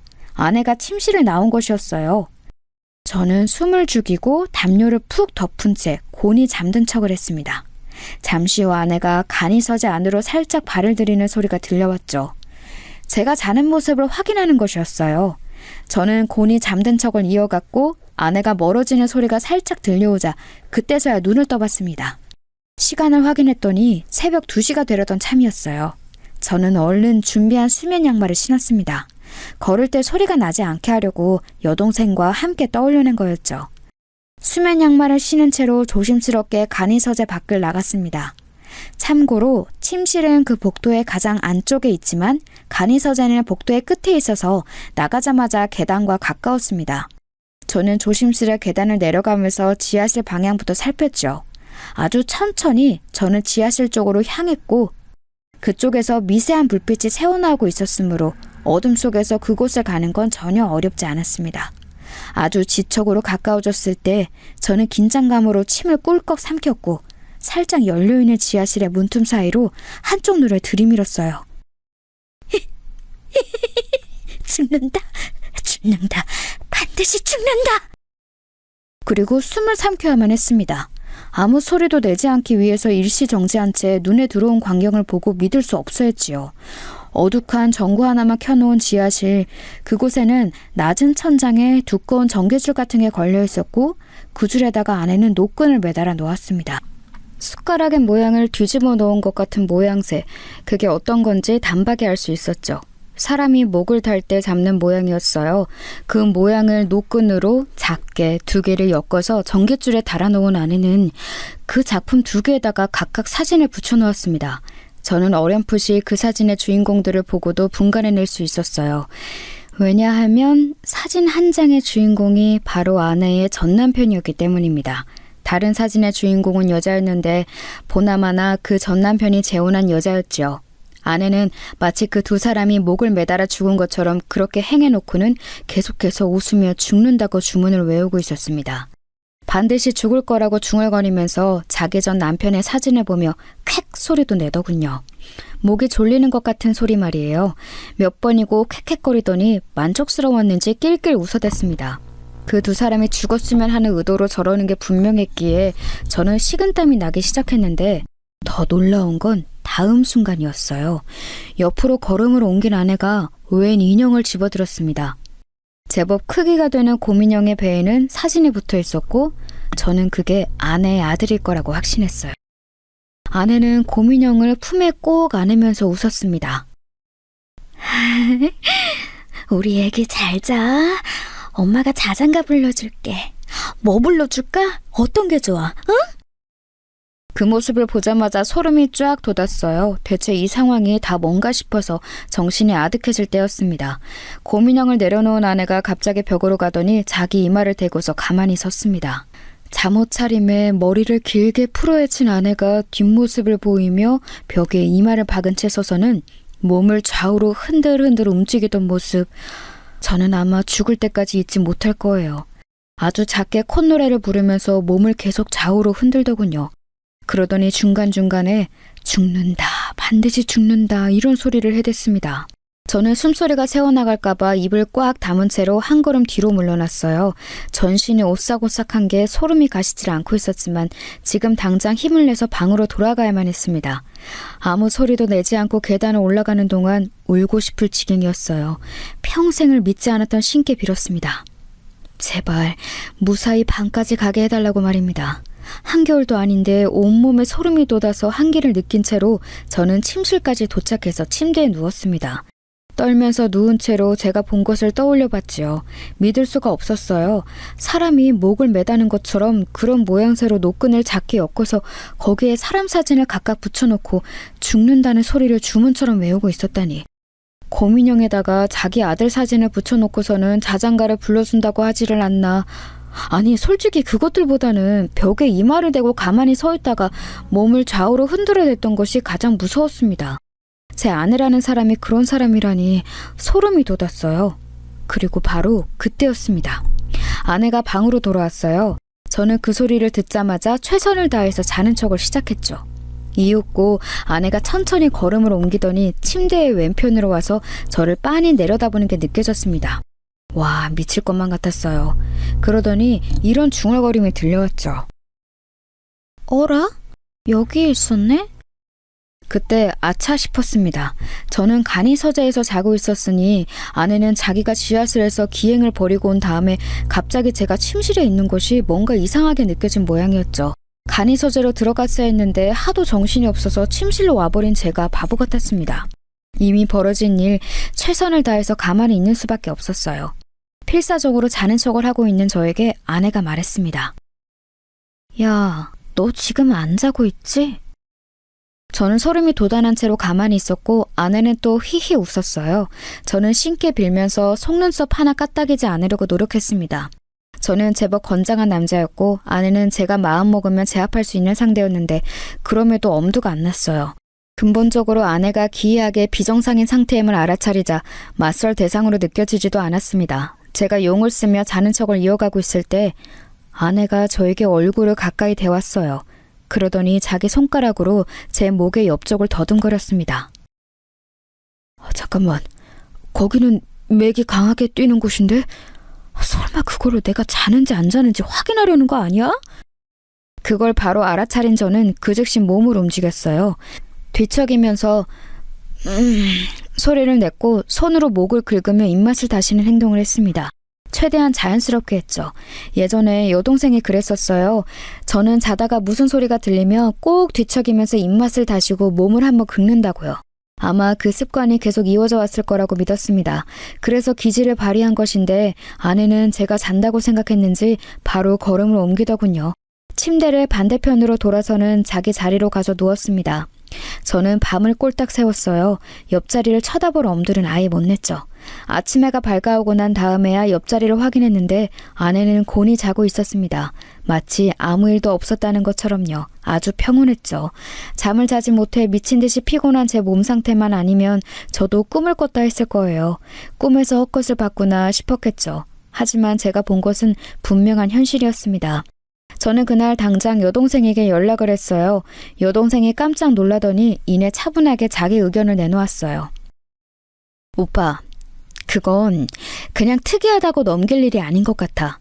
보통의 일반 사람들이라면 그런 짓 절대 안 해. 그동안 새언니가 보여준 모습도 있고 이건 아무래도 심각한 문제가 있는 모양인데 그런 거라면 가족들이 절대 모를 리가 없지. 처음부터 다 알고서 오빠랑 결혼시킨 거야. 인정하고 싶지는 않았으나 솔직히 저도 그렇게 생각을 하고 있던 중이었습니다. 아내에게 큰 문제가 있어서 저처럼 조건 떨어지는 남자라도 집안에서 결혼을 시킨 것으로 보였어요. 저는 장인어른과 장모님을 찾아뵈었습니다. 형제들 중 맞이인 처형의 댁에 잠시 놀러가 머물고 계신 와중이었기 때문에 자리에 처형도 있었어요. 당장 찾아뵙고 드릴 말씀이 있다면서 방문한 저를 의미심장한 눈길로 바라보고 있었죠. 어쩌면 제가 진실을 알아냈음을 이미 눈치채고 계셨던 걸지도 몰라요. 저는 이판사판이다 싶어서 정면으로 들이박았습니다. 제가 안 쓰는 휴대폰이 한 대 있습니다. 그 공기계로 집에서 간단히 휴대폰 게임만 하는 정도인데요. 어느 날 제가 실수로 동영상 촬영 버튼을 눌러놓고 자러 갔습니다. 거실 테이블에 세워진 채로 놓여져 있던 그 휴대폰에 다음날 보니까 이상한 모습이 담겨 있더라고요. 새벽에 집사람이 지하실로 내려가는 모습이었습니다. 진작 의심을 해서 뒤를 밟았다고 하면 역으로 공격당할 여지가 생길까봐 여동생과 머리를 맞대서 발휘한 기지였어요. 공기계라는 핑계를 댔죠. 그렇게 우연히 아내의 새벽 기행을 알게 되었다는 얘기를 하자 단번에 세 사람의 표정이 어두워졌습니다. 특히 장모님께서는 손을 살짝 떠시더라고요. 도대체 무슨 일로 그 새벽에 지하실로 내려가는 것인지 궁금해졌습니다. 집사람이 굳게 자물쇠로 잠가놓는 그곳에 무슨 비밀이 있는지 호기심이 생겼어요. 그리고 저는 알아내고 말았습니다. 지하실에서 본 것들을 말했죠. 그랬더니 장모님께서 짧은 신음을 뱉으시더니 앉은 소파에서 반쯤 혼절을 하셨습니다. 옆으로 픽 쓰러지셔서 처형이 얼른 장모님을 붙잡았어요. 저도 깜짝 놀랐는데 다행히 장모님께서는 의식을 아예 잃은 게 아니셔서 방으로 모시는 조치 정도만 할 수 있었습니다. 장모님께서 방에 들어놓으시고 장인어른께서는 담배를 찾아 잠깐 피러 나가셨어요. 남겨진 사람은 저와 처형뿐이었죠. 저는 차라리 잘 됐다 싶어서 처형께 진실을 요구했습니다. 집사람의 행동, 그건 그저 기이하다고 말하고서는 끝낼 수준이 아닌 것 같았어요. 그러니 처형께서 솔직하게 말씀해 주세요. 저는 집사람의 남편입니다. 알 권리가 있어요. 알 권리라... 네, 저도 그렇게 생각해요. 제부에게는 분명하게 알 권리가 있죠. 하지만 아버지와 어머니는 그렇게 생각하지 않으셨던 모양이에요.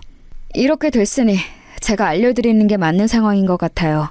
저는 제 생활을 하느라 바빠서 몰랐는데 저의 막내 새언니가 그렇게 된 건 결혼을 잘못했기 때문이라고 다른 가족들은 그렇게 말을 하더라고요. 미국에서 결혼한 그거 말씀하시는 거죠? 결혼 생활에 불행했기 때문에 집사람이 저렇게 된 건가요? 그건 저희 가족들의 주장인데요. 솔직하게 제 생각을 알려드리자면 비단 그것만으로 그렇게 됐을 거라고 여기지는 않아요. 정신적인 결함이 세연이에게 내재되어 있었는데 미국에서의 결혼 생활이 촉매제가 되어서 그게 겉으로 그때부터 드러나기 시작했을 뿐이라고 보는 게 옳겠죠. 세연이는 자기 아이를 낳고 나서부터 특히 서서히 이상해지기 시작했는데 사람이 너무 예민하고 강박적이고 그러면서도 많은 일들을 깜빡한다거나 무심하게 행동하는 면모를 동시에 지닌 사람이 되었어요. 제 조카가 초등학교에 들어간 이후부터는 그게 심해졌죠. 그래서 이혼까지 하게 되었던 거예요. 세연이의 상태가 좋지 않았고 하루하루 다르게 커가는 자기 아이의 성장을 받아들이지 않으며 항상 아기 취급을 해댔기 때문에 그런 모습들 때문에 양육권도 빼앗겼습니다. 그래서 조카도 세연이를 보고 싶어 하지 않아요. 자기 엄마를 무서워하거든요. 아내의 비밀이 드디어 드러나는 순간이었습니다. 제 여동생이 처음에 했던 짐작처럼 미성년자인 자식의 양육권을 아빠 쪽이 가져간 것에는 보통이 아닌 이유가 있었던 거예요. 저는 이야기를 들으면서 한 가지 단어를 머릿속에 고정하고 있었어요. 그건 바로 정신병이었습니다. 이 모든 것은 결국 제 아내가 정신병을 앓고 있는 환자라는 소리였으니까요. 아내의 가족으로부터 이렇게 확인 사살을 받으니 허탈하고도 절망적이었습니다. 저는 전혀 몰랐습니다. 집사람이 워낙 저와는 다른 환경에서 나고 자라온 아예 다른 세계의 인물이나 다름없다 보니 부잣집 자식은 그냥 뭔가 다른 거구나 싶었어요. 이상하다는 생각을 하진 못했습니다. 그런데 점차 이건 정상이 아니다라는 생각을 하게 되었던 것이죠. 처형은 물론이고 장인어른, 장모님 그리고 다른 분들까지 전부 집사람의 상태를 알고 있었군요.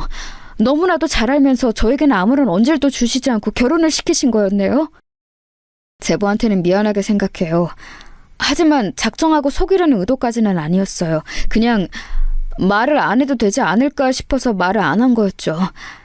특히 저희 아버지하고 어머니가 세연이를 얼른 재혼시키고 싶어 하셨거든요. 그래서 어쩔 수 없었습니다. 세연이가 새 출발을 하면 다 괜찮아질 거라고 두 분은 그렇게 믿으셨어요. 정신 상태가 온전하지 않은데 무턱대고 새 출발이라뇨? 그런다고 정신이 멀쩡해지나요? 병원을 가고 치료를 받아야 차도가 있는 게 병인 것인데 재혼이 답이라고 생각하신 건가요? 세연이는 이혼하고 나서 한국에 들어온 이후부터 상태가 좋아졌어요. 약은 진작에 처방받아 먹고 있었는데 그게 효과가 좋지는 않았거든요. 그런데 한국에 들어오고 나서 약이 잘 받게 된 것인지 어쩐 것인지 상태가 좋아졌고 아주 멀쩡해 보이기까지 했어요. 세연이는 자기 실수로 가정을 잃었다고 생각해서 상실감이 컸어요.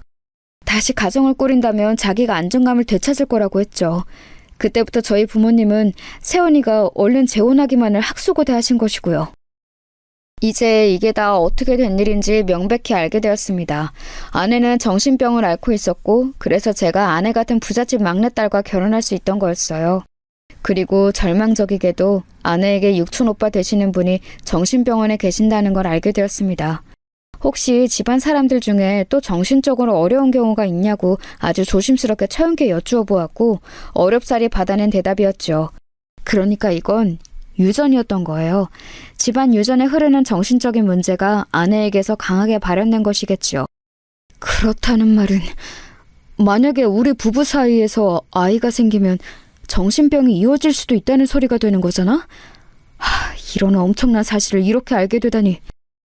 정말 참담했습니다. 엄청난 문제 앞에서 차마 뭐라고 말을 해야 할지 몰라서 한숨만 푹푹 내쉬고 있는데 장인어른께서 돌아오셨어요. 저는 굳은 얼굴로 꾸벅 목례를 보냈죠. 그러자 저와 처형을 번갈아 쳐다보신 장인어른께서는 이미 이야기가 오갔단 것을 눈치채셨습니다. 결국 다 알게 되었구만. 자네한테는 미안하게 됐다만 우리 막내딸이 그렇다고 해서 어디 일상생활을 못하나? 사회생활을 못해? 그건 아니잖아. 아주 멀쩡해. 이상한 눈으로만 바라보지 않는다면 전혀 이상하지 않아. 이봐 박서방, 나는 우리가 다 잘못되고 막내딸이 혼자 남겨지면 그 녀석을 옆에서 지키고 돌봐줄 사람이 필요해. 그게 자네인 거지. 자네가 평생 뼈 빠지게 돈 벌고 일해봤자 우리 막내딸과 결혼한 것만 하겠나? 절대 아니야. 그러니 이것을 불운이라 여기지 말고 일생일대의 행운으로 여겨주게. 내 부탁함세. 진짜 미칠 것 같았습니다. 살면서 마음이 그렇게 어려운 순간도 없었어요. 장인어른께서 차라리 저를 윽박지르고 고압적으로 나오셨다면 반발심이 들었을 겁니다. 하지만 저에게 엄한 투로 말씀을 하시면서도 장인어른의 표정에는 간절함이 엿보였습니다. 자식을 위하고 사랑하는 부모의 마음에 대고 제가 무엇라고 비난을 할 수가 없었어요. 저는 평생 부모님께 인정과 사랑을 받고 싶었던 집안의 둘째였으므로 부모로부터 이런 커다란 애정을 받는 아내가 그 순간 왠지 부러웠던 것도 같습니다. 저는 아무 말씀도 더 못 드리고 그저 인사만 올린 채로 그 집을 나섰어요. 여동생에게 문자가 많이 와 있어서 걱정할까봐 연락을 미룰 수 없어서 상황을 알려주었지요. 역시나 다들 알고 있었구나. 오빠, 이제 어떻게 할 거야? 이런 걸 비밀로 오빠가 그 집에 무언가를 요구한 것도 아니고 그렇다고 이혼할 거라고 강하게 나간 것도 아니고 아무런 상태도 아니잖아. 맞아, 아무런 상태도 아니야. 변한 것도 없는 것 같아. 내가 지금 네 새언니에게 품고 있는 이 마음이 그렇게 좋은 조건들을 타고났음에도 정신이 아픈 사람에 대한 측은지심인지 아니면 나를 속이고 농락해온 것에 대한 분노인지 나는 그것조차 모르겠다.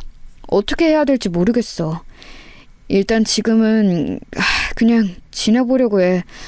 내가 지금 너무 답답하게 구나? 아버지, 어머니 그리고 형한테는 아직 이런 걸 알릴 엄두도 안 나네. 오빠가 무슨 말을 하는 건지 나는 알 것 같아. 나는 오빠가 답답하다고 생각 안 해. 오히려 양심적이고 도의적이라고 생각하는 중이야. 오빠가 편한 대로 해. 나는 입단속 잘하면서 상황이 어떻게 되는지 기다리기만 할게. 제 여동생이라지만 정말 영특하고 진중한 것 같았어요. 여동생이 아니었다면 제가 이렇게 빨리 아내의 비밀을 정확히 밝혀내지는 못했을 거라는 생각이 들었습니다. 참 고마웠고 제가 열심히 키운 보람이 있더라고요. 저는 집에 도착해서 아내를 마주했어요. 아내는 아무렇지 않게 집안일을 하고 있었습니다. 새로 들여온 컵 세트를 정리하고 있더라고요. 분명 아침까지는 세상에서 가장 멀고 무서운 존재가 아니었는데 이제는 무섭지 않았습니다. 온갖 기이한 언행들도 가만히 돌아보니 무섭다기보다는 착잡하게 느껴졌죠. 저는 아내가 아마 차영으로부터 연락을 받았을 거라고 생각했어요. 그럼에도 모르는 척 구는 게 이제는 제 눈에 보였습니다. 여보, 우리 얘기 좀 할까? 나 오늘 장인어른 장모님 처형 다 만나 뵈었어. 그리고 다 들었어. 그러자 선반을 정리하던 아내의 손길이 딱 멈췄어요. 아무 행동도 안 하고 몇 초간을 그러고 있었죠. 그러더니 이내 웃으면서 저를 쳐다봤습니다. 무슨 얘기를 해? 뭘 들었는데? 나 멀쩡해. 나 괜찮아. 그러니까 당신이 신경 쓸 것도 없고 걱정할 것도 없어. 그러니까 제발 나한테는 아무 소리도 하지 마. 나는 아무렇지도 않단 말이야. 당신이 아무 소리 안 하면 아무 일도 없는 거야. 환하게 웃고 있는데 그 눈매가 슬퍼 보였고 입가는 떨리고 있었습니다. 그런 여자를 벼랑 끝으로 몰아가는 치사한 남자가 될 수는 없었어요. 저는 한숨과 함께 그저 고개를 떨구고 말았습니다. 일단은 심적으로 동요한 아내가 진정해질 때까지 기다렸다가 병원 이야기를 함께 나눠보고 약을 먹으면 어떻게 차도가 있는지 증세는 정확히 어떠한지 이런 자세한 정보를 듣는 게 나을 것 같았어요.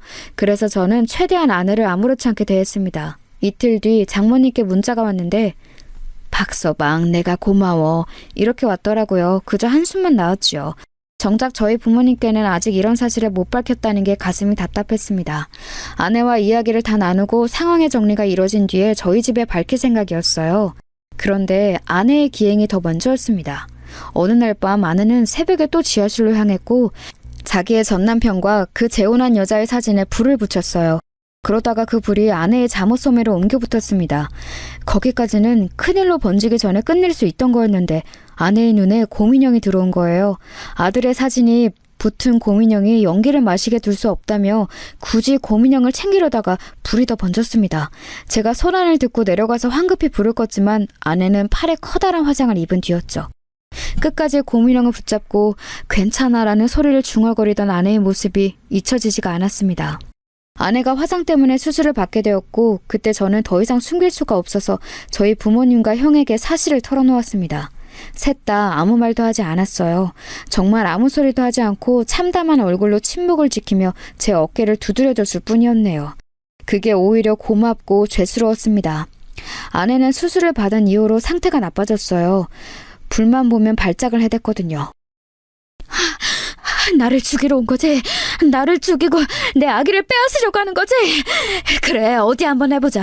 네가 먼저 타 죽나? 내가 먼저 타 죽나? 어디 한번 확인을 해보면 알겠지. 그런 소리를 하면서 정신을 도통 차리지 못했습니다.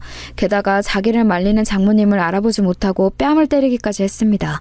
괴물이라고 외치면서 장모님의 뺨을 사정없이 때렸어요. 그 모습에 모두가 망연자실했습니다. 결국 그 끝은 정신병원 행위였네요. 차영이 장인어른과 장모님을 눈물로 설득했기에 가능한 일이었어요. 그리고 저는 아내와 이혼을 했습니다. 아주 조용한 이혼이었고 제 짐을 챙겨서 한남동의 대저택을 나오는 일은 형과 여동생 단 2사람의 도움만 받고도 가능했어요. 간단한 제 것만 챙겨서 나왔거든요. 이혼 과정에서 아무것도 욕심내지 않은 제 모습이 좋게 보인 것인지 잠시나마 제 처가였던 그 집안에서 저에게 살해를 해왔습니다. 입금된 돈을 보고 눈알이 튀어나갈 뻔했어요.